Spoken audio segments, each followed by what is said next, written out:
Welcome to Royal Exclusive News. Today's top story explores Prince Harry and Meghan Markle's decision to step back from royal duties, a move that captured global attention. We'll look at what happened, the reasons that were publicly given, and how the decision reshaped the royal family.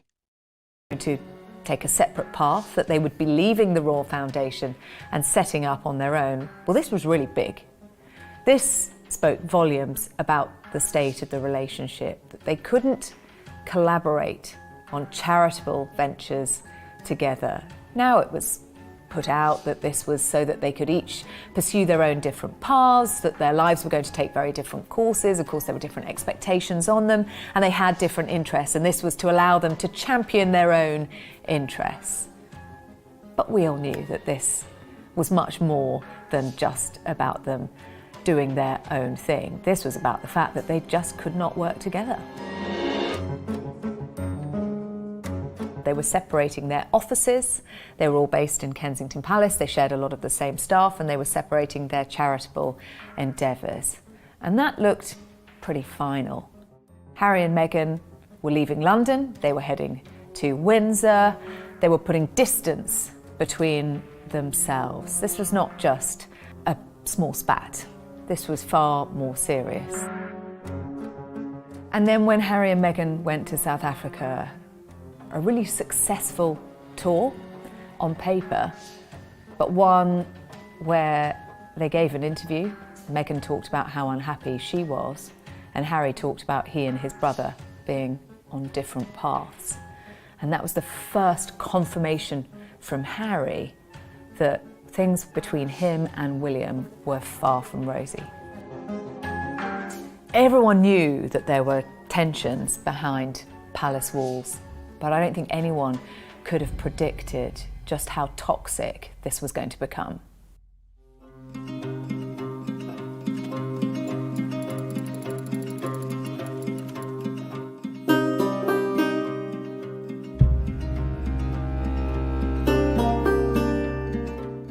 Well, January the 9th, 2020 was an extraordinary day. I've been covering the royal family and the goings-on of all the senior members of the royal family for many, many years. But this was a story like no other. There'd been a build-up for this Brexit over many, many months. Probably, really, I think the birth of their son probably was a catalyst when Archie was born to really start looking about what they wanted to achieve. I was on the trip with them to Australia and all that, and the islands, and she was very unhappy. He wasn't very happy at all. But I think they started to look very serious and say, we don't want to be part of this. It felt like an abdication in all but name. And in that very word sort of sends shivers down the spines of the likes of the Queen and senior members of the royal family, because the abdication was so hugely damaging.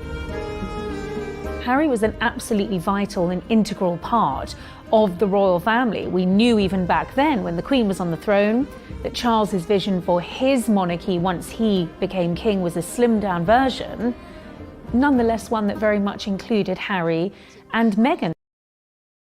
Please take a moment to like this video and subscribe to Royal Exclusive News. Your support helps us bring you the latest royal news and exclusive updates.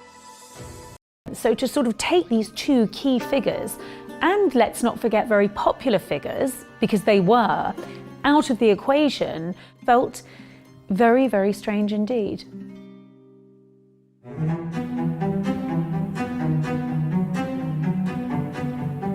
Well, the Sandringham Summit was formed very quickly after this statement, that came out of Harry and Meghan's spokesperson announcing that they were stepping down. And it was essentially a meeting in the Long Library at Sandringham for the Queen, for the Prince of Wales, of course, Prince Charles at the time, Harry and William, these key players. We now know that, tensions were running very, very high at the Sandringham Summit. There were carefully coordinated arrival times so that William and Harry arrived through separate entrances. There were rumours that Harry, the Queen and Charles had sat down for a lunch beforehand. Certainly the summit was bookended and, with tea breaks and an opportunity to just bring the temperature down, because tempers were heated, and the emotions were riding very high, as you might expect when you consider that the Queen was completely blindsided by this announcement. And in the twilight years of her reign, in her 90s, the Duke of Edinburgh is about to reach 100. I mean, he never made it, but he was pretty elderly and very frail by that point, long since retired from public duties. At a time when Harry and Meghan's role as senior royals was incredibly important to the royal family. The Queen needed that support, so there was a sense that they were being let down by Harry and Meghan. We had a situation where there was the new generation of royals, William, Harry, their wives, they're all out covering these royal engagements and all working together for the firm. And then suddenly Meghan and Harry were just gone. And William and Kate have 3 young kids. They're balancing parenthood as well as royal duties, and the fact that down the line they will be the king and queen, that's all coming for them anyway. And to have to take on more of the royal burden at this point, and quite abruptly, would have been a real shock to them both, particularly in the way that it came about. So they're not only picking up the slack when it comes to royal duties, but they're also dealing with quite a media storm around Harry and Meghan's departure.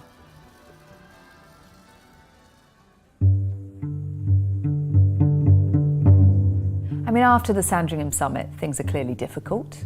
This is a very tough decision that has been made, and I think there was a sense of betrayal from William that his brother was leaving. There would have been a sense that, you're leaving me to it now. That's it. But the damage wasn't final.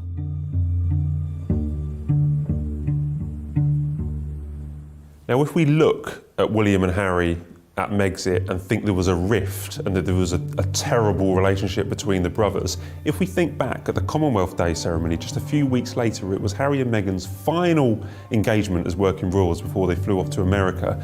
And in the royal procession, it was listed that Harry and Meghan would not be in it, and it upset them. So what did William do as the kindly older brother, as understanding his brother's feelings, despite everything that had happened, despite Harry disappearing off to America, and despite the Sandringham summit? What did he do? He pulled him and Catherine out of the royal procession so they could walk in at the same time with Harry and Meghan. He helped his brother out there. What are your thoughts on Harry and Meghan's royal exit? Do you think it changed the future of the monarchy? Share your opinion in the comments below. If you enjoyed this video, please like, subscribe, and turn on notifications so you never miss our latest royal updates.